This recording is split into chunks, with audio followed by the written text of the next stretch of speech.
Hello, and thank you for attending the Facebook Live event for nurses. I'm Rhonda Barrison, and I'm part of the talent acquisition team here at Mainline Health. I'm excited to have the Chief Nursing Officer and Senior Vice President of Mainline Health here with us to discuss some of the top challenges faced by nurses today and how to best navigate them. Before we get started, please register below to win a $50 Amazon gift card. Our chat moderator will add the winner's name in the chat at the end of the live event, so be sure to stay tuned. And now I have the pleasure of introducing to you Elizabeth Craig, or Betty as we know her from here. Betty has been in the nursing profession for 35 years and has a wealth of experience and knowledge about what is needed to take your nursing career to the next level.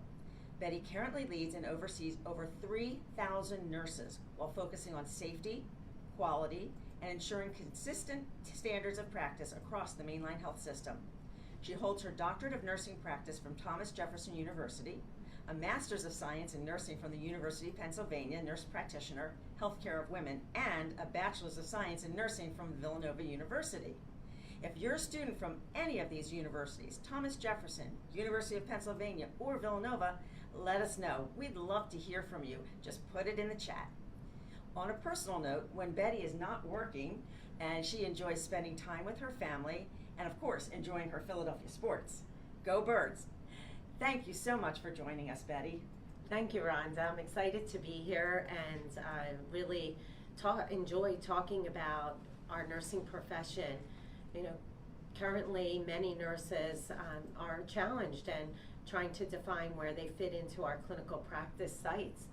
Nursing resiliency, what we're going to talk about today, is an important topic. It really hits on our well-being and how we can cope with some of the challenges we see in our clinical environments, as well as balancing our social lives and support that we receive outside of the hospitals and our clinical settings in ambulatory care.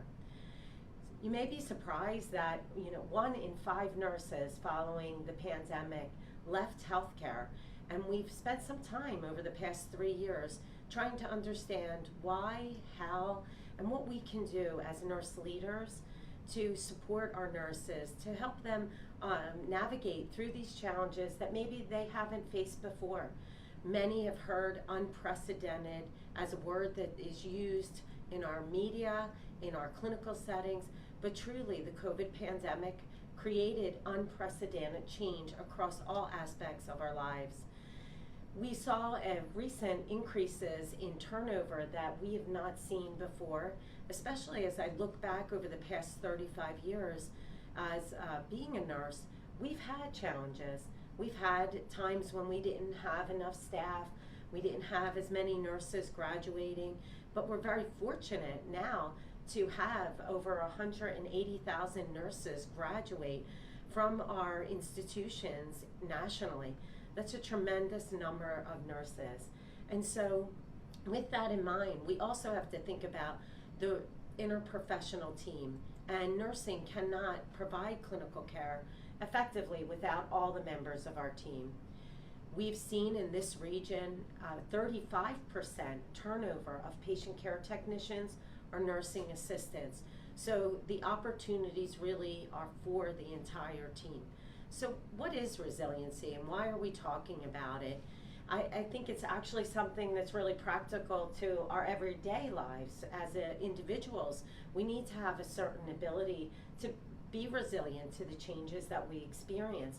And what it is that it's our ability to navigate through maybe some adversity that we can encounter, or be able to bounce back when something happens, that maybe upsets us or presents a different path that we need to navigate, and we have to figure out, how do we do this?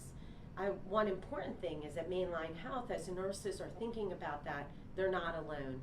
All of us as a team, whether it's our clinical nurses, our nurse leaders, we're here to support our nurses at Mainline Health. So what has created this challenge within our clinical settings? I'm asked that frequently through some of our listening sessions and focus groups that we do with our staff. Many will say, well, the COVID pandemic.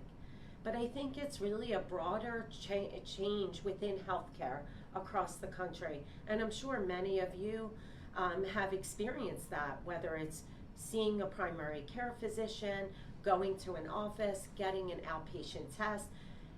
It doesn't compare to where it was 10 years ago, but many of those pieces are wonderful, that it is different and that we have changed care. But what also has changed? So we saw with the pandemic a shift of what nurses can do, where they can work from, what types of influence they can have from a virtual setting versus the traditional in-person acute care environment. What other fields can we influence? So nurses that had been in acute care settings like hospitals for many years, that goes back to Florence Nightingale. But now we are in the pharmaceutical industry, we're in ambulatory care, we're working for social media companies, we're leading broader organizations that maybe have influence around equipment, supply chain.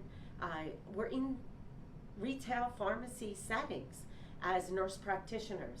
And so our reach as nurses and the possibilities that are in front of us, even including the work that we do in community settings where nurses lead independently practices and support our broader communities that truly need our help. There are many options. And so that has created challenges within acute care and long-term care settings. And so as we begin to address it, we need to think about what, as an individual nurse, I want in my practice setting, wherever it is. And at Mainline, we offer so many opportunities across that spectrum that I just went over. And I think sometimes people don't realize that you can really come to Mainline and be a nurse in so many ways and find a rewarding career. Some nurses enter as new graduates, and we're very fortunate to have our talent acquisition team be partners with our universities, with our technical schools, really creating pipelines for us that other organizations don't have. And my role as a nurse leader is really to take advantage of that opportunity to meet our new nurses, our nurse externs, bring them in and share the opportunities and create an individual plan and pathway for them as they begin their journey as nurses. Our nurse residency program is built to support nurses from the minute they enter our organization through the next 15 months, through educational session, learning from tales from the bedside, having preceptors that focus on what your needs are. Sometimes it's hard coming into a setting that maybe you only saw as a student, and you really need somebody to be there, be a mentor, be a support. And so we've developed that program around that. As we look at where we have some other opportunities, I know my focus is really on our teams that we have in each of our campuses. Without our clinical nurses, our patient care technicians, our advanced practice providers, truly every member of our team, our physicians, our environmental service technicians, our respiratory therapists, I could go on and on, but each member of the team needs to work together. And so everyone is kind of struggling with some of the challenges. We are focused on recruiting, but once we have people come here, we need to support them. So some of the strategies that we're looking at, we have some new programs here that as we look at a development plan, we have a clinical track for advancement, we have a leadership track along with education, and then we have an advancement track where nurses can become advanced practice providers. We're fortunate we have excellent tuition benefits as well as many other benefits to support our nurses on a daily basis, from a crisis response team, if there's a challenging situation involving a patient, a colleague, to our employee assistance program. And then lastly, our benefits package really covers what we need in terms of the health care for each of us. Those pieces are very important. At times, maybe not as fully recognized when we're beginning a career or we're transitioning into a role from one organization to another. But those benefits and the support that we have really enable us to create a workforce that is engaged, empowered, and really satisfied in what they do. Now, with that said, it's not completely perfect, and it's not perfect anywhere. But how we navigate through the challenges here at Mainline really makes a difference. Looking at social interactions and connections within our units, listening to our staff. We've embarked on listening sessions over the past few years, focus groups. We do monthly sessions where I hear feedback so that I can respond and my team can respond to what patients need, say, hear, and what our staff need. We've looked at other options around our new application called Virgin Pulse, where we can engage our staff in healthy lifestyle and support them in the background with anything that they need related to that. It's been a wonderful addition. I'd like to capitalize on what our nurses' strengths are. And a key piece of our nursing practice here that I think is important for resiliency is shared governance and having our staff have a voice in the care that they provide, the staffing on our units, how we look at new projects, and also how they grow and what they need. We can put some initiatives in place based on those responses that are important. So we really try to nurture our nurses' growth here at Mainline Health. This is something that I think we'll continue to be challenged with and always need to be thinking innovatively, and that is something that I feel, especially as we have new nurses and our seasoned nurses who have worked through challenges, that we can all learn from. And what can we do differently? And we can never stop asking that question. So we have multiple programs focused around innovation. We actually had a nurse create a piece of equipment that would support patient care delivery, and through our Lankenau Institute for Medical Research, we're able to bring that not only to our clinical environments as a research protocol, but really bring that into the market. Those types of opportunities for nurses to grow help them to increase their resiliency.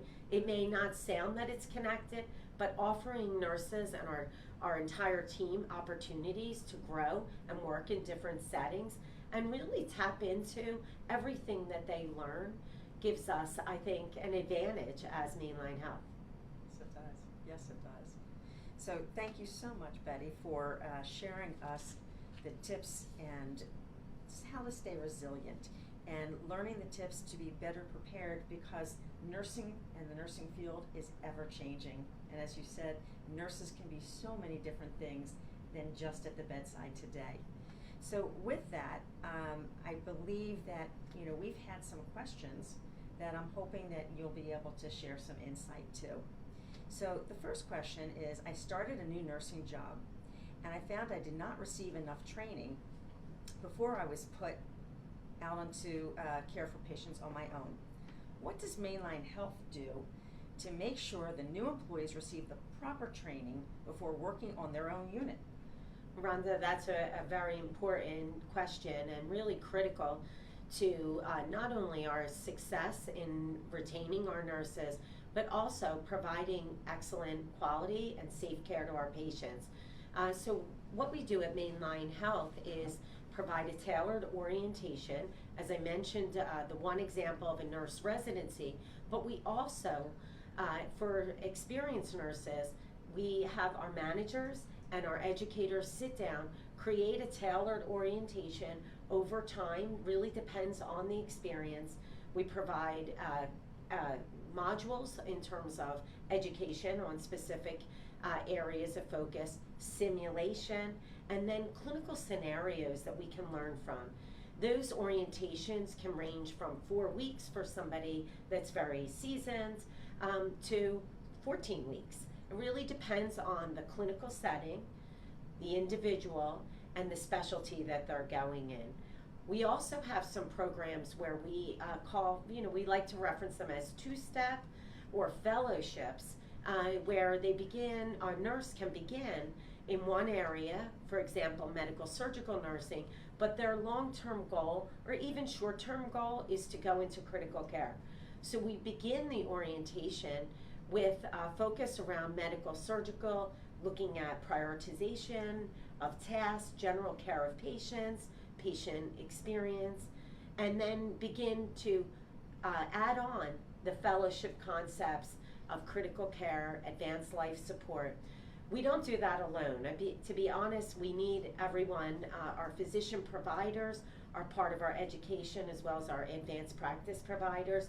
So through these modules and over time, the nurses receive that education. Right now, we have fellowship programs that are tailored to some of the specialties in perioperative services, women and infants, and critical care, to just name a few.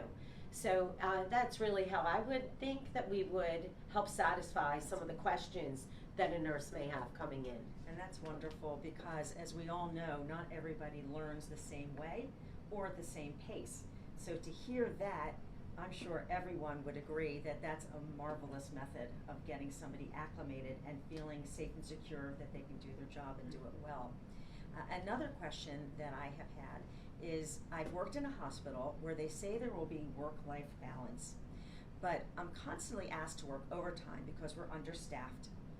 What is Mainline Health doing to keep staff at adequate levels so nurses are not feeling overwhelmed?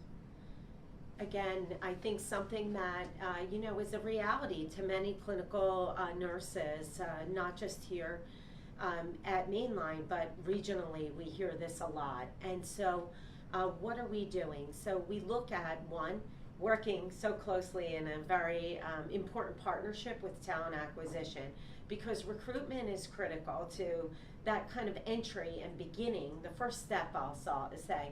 And really looking at where can we recruit from.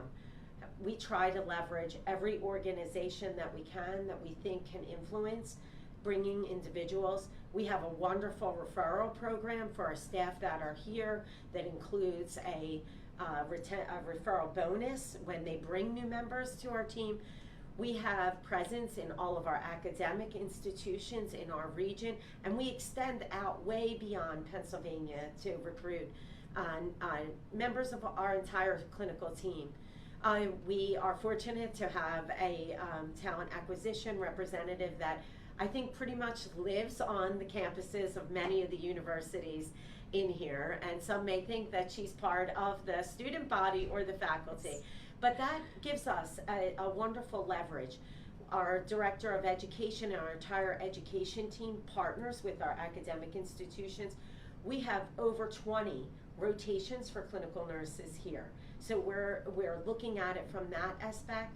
We also have a wonderful team of experienced nurses that serve in clinical roles as adjunct faculty. And so we also tap into them for their expertise and knowledge and their relationships. Recently, to help support some of our staff on our units, newer staff, novice nurses, we had our clinical experts and adjunct faculty come in and do blocks of time to support, to be there, to hear questions that come up.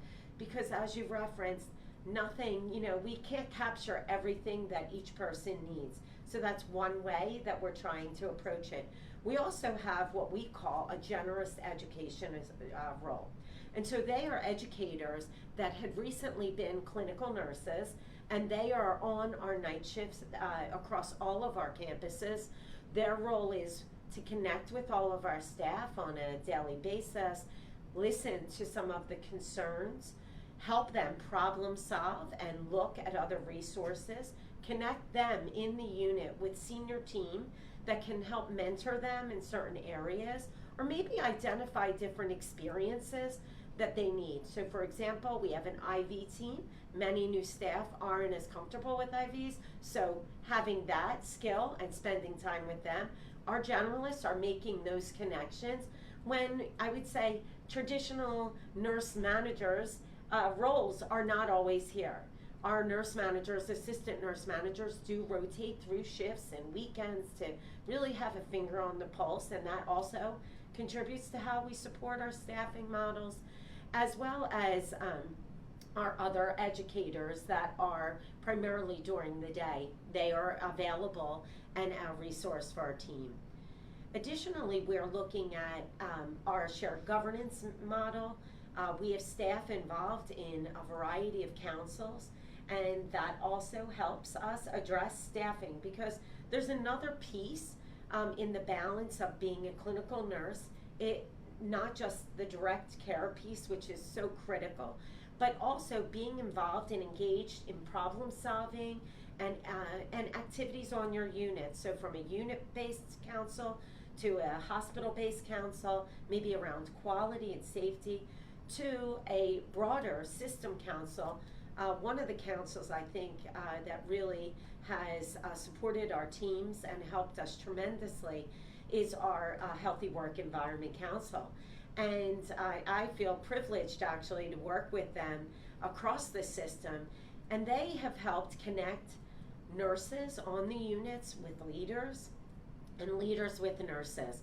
We do an annual conversations and cookies, which may not sound as something that is very tangible to drive retention, but I round with them, and we visit every single unit in our hospitals and have a one-on-one conversation.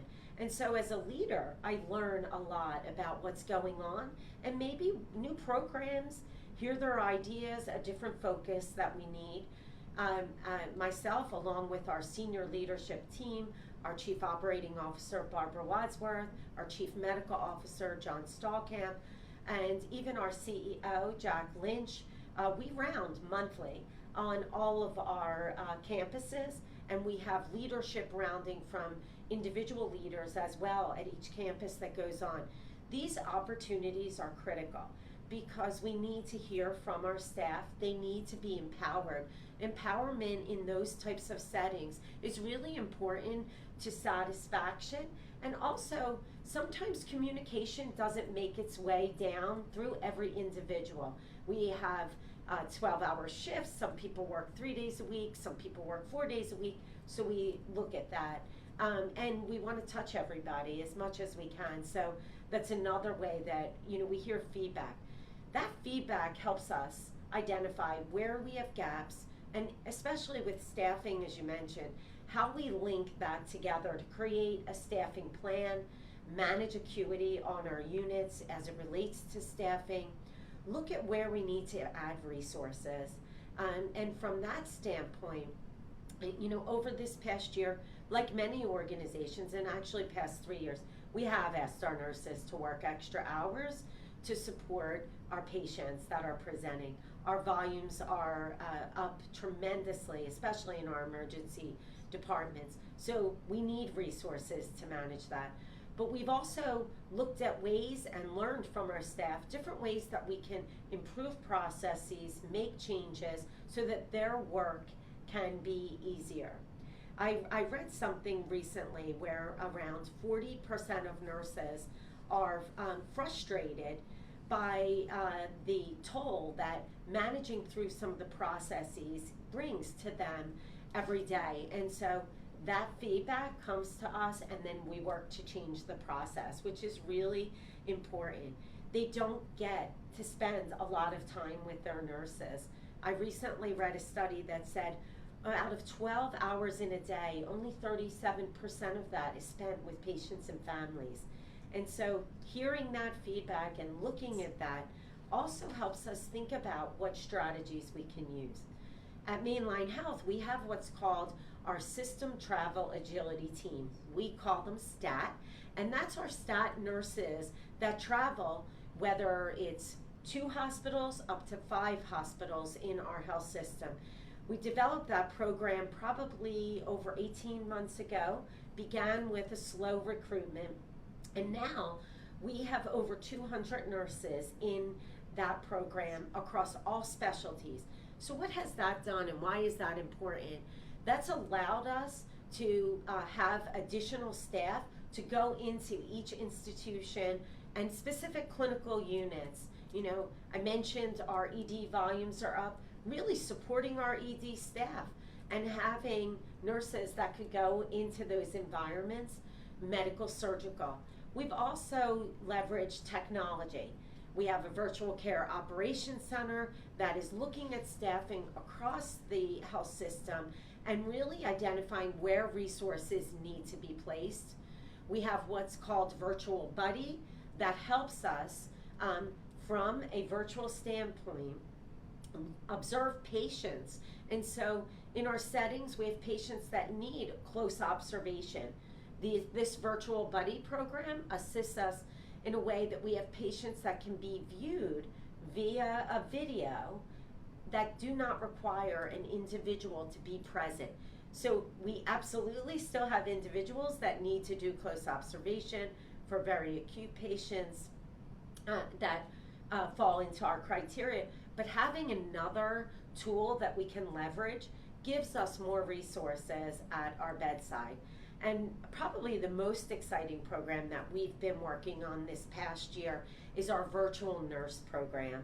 And that is still kind of, it's in a semi-pilot phase, I will say. We've been doing it and trying it out in different environments. But this nurse is a very experienced nurse who can come in virtually in environments and assist with specific functions of a nurse. So for example, we've been focused on admission assessments and in our emergency department, as well as on our clinical units, quantifying how that works in our current workflow. How does that help our nurses? We're looking at other options. There are so many how a virtual nurse can assist a nurse. And we also are looking at it from a quality and safety standpoint. That's amazing. So just to name a few. I'll tell you, everything you've shared is just so exciting, and it feels like we are just ahead of the curve.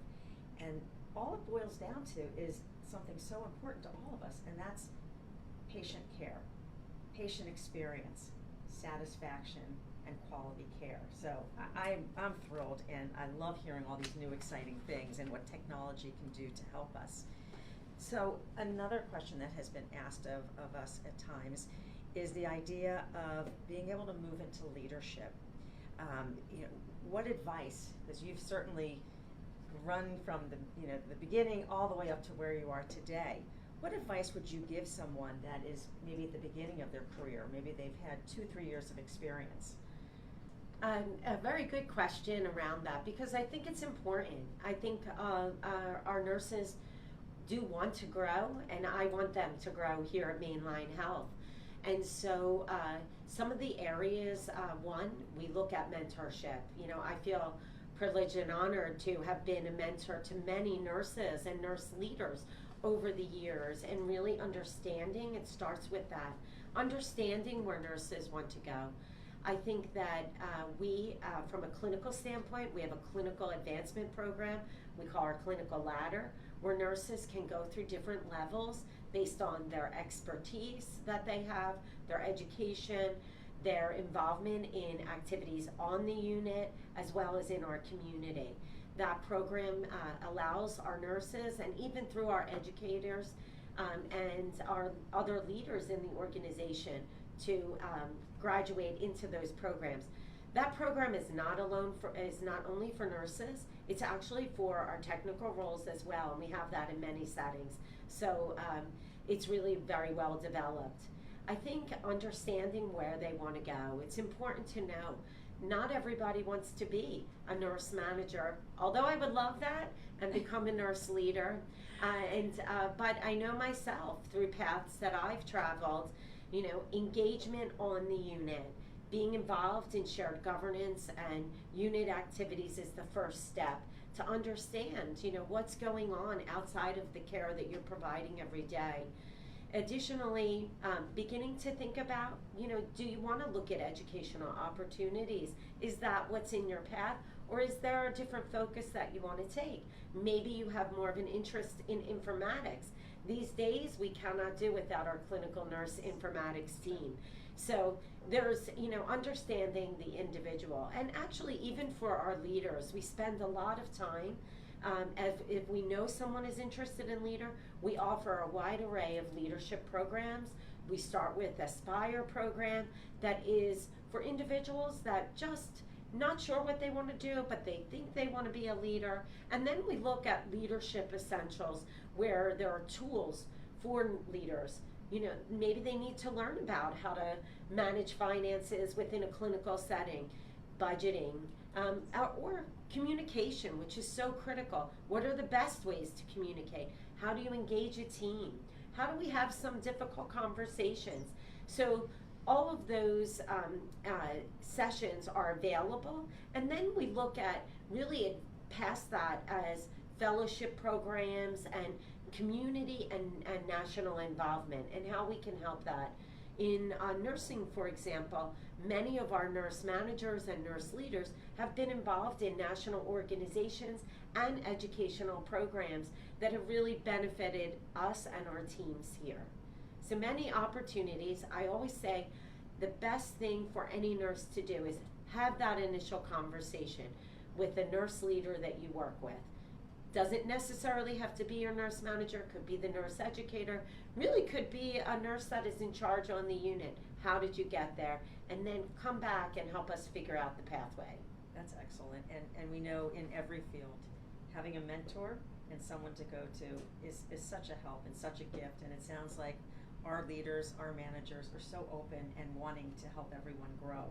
And I know education is also important, as we've seen by the wonderful degrees that you've held, and that we do have a generous tuition reimbursement plan as nurses are looking to move up as well. So thank you, that is very insightful. So one of the other things that we have been asked is, transitioning. So let's say I'm a nurse in long-term care and I'm interested in going into the acute. Is Mainline Health open to nurses without acute experience?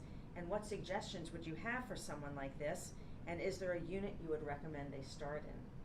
Absolutely. We have many nurses that are coming to us from a long-term care setting. And I think, there may be a misperception around that. There are different ways of providing nursing care. And some of the skills that nurses in long-term care settings provide to the patients they care for are very important to the work that we do in an acute setting.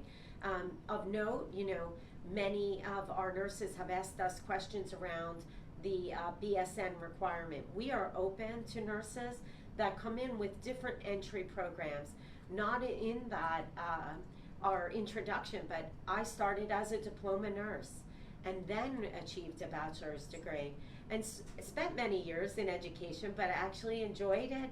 But that opportunity to become employed, especially here at Mainline Health, and engage in education and leverage our tuition reimbursement is important. So I would say we're open to nurses with a variety of educational backgrounds. From a transitional point, as I mentioned, we do sit down and understand, through a gap assessment, what are the skills that you currently use every day?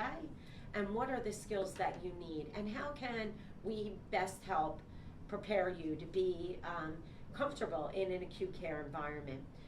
I think I would say that we would look at a medical surgical unit to start. We have medical surgical units across our health system in each of our campuses. And also we have Bryn Mawr Rehabilitation Hospital, which is, a gem in our community and provides excellent care. And that's a great transitional point for nurses that have not worked in an acute setting. So that's also an avenue and an option for nurses to come in that maybe are a little unsure about what setting is right for them.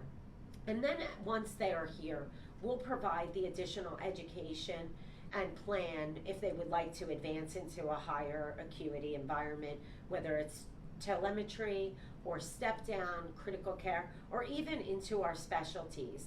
There is coursework and clinical simulation that is available for nurses at all levels. That's excellent. And I can speak from experience that once you're at a Mainline Health environment and an employee, we really do work to help those employees transfer into other areas of interest. We want you to grow and stay with us, and I think the Talent Acquisition Department does a wonderful job in helping find those right spots, and I think that's where we really get a great reputation for, again, our employees. So we have time for one more question that I had been given. Let's talk a little bit about what does Mainline Health do to support a nurse's well-being? You mentioned some of that earlier when you were speaking, but maybe if there's some specifics that you can share, that would be wonderful. Sure. I think this is something that maybe isn't as transparent once we come outside of the walls of Mainline, but in terms of our employees and access through different technology we offer a variety of programs. Nurses are looking for flexibility, and so we have options from per diem to part-time to full-time. We have flexible hours in terms of 8, 10, 12 hours a day. And many individuals need to have that flexibility in their personal life. So looking at scheduling and where we can flex that and have opportunities. We're also looking at, through our newest application, as I mentioned earlier, Virgin Pulse, really what is an individual's normal activities? How do they manage stress normally? They look at it, not us as an organization, but the questions that they are asked bring them into options of how they can improve their well-being, and also how they can participate in link into some of the programs that we offer here. Additionally, we have, mindfulness initiatives that we offer and we participate in across all of our hospitals, and that is something that is really critical, that we all pause, I apologize, and reflect and take time out of our day. And so really helping our nurses find that moment, whether it's within their unit or in their lunchtime, to just take some time and reflect and practice some mindfulness techniques, and that is there. We also have our, as I mentioned, our Healthy Workforce and Environment Council that really focuses on what their needs are.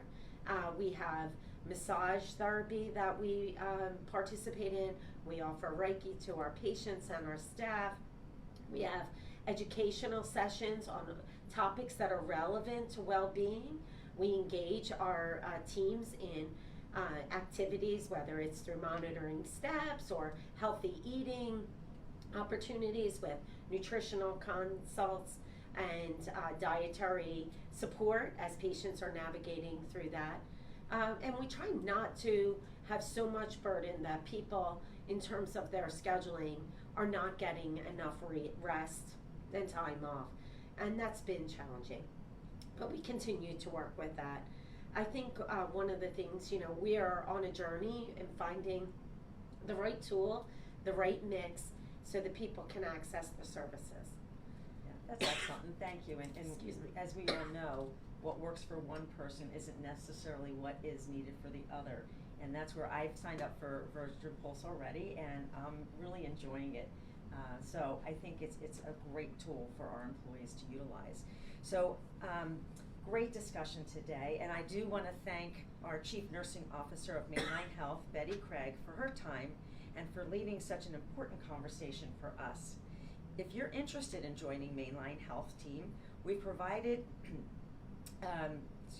if you're interested in joining the Mainline Health team, we've provided links below, or to be able to schedule a phone call with one of our recruiters. We'd love to hear from you. Don't go yet. Keep an eye on the chat, because over the next couple of minutes, the chat moderator will be announcing the name of the $50 Amazon gift card. You could be the lucky winner.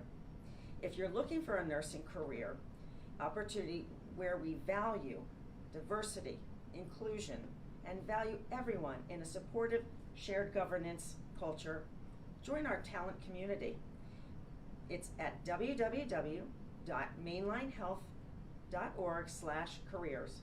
Once you've joined, you'll automatically be notified of all new opportunities based upon what you have selected of interest to you.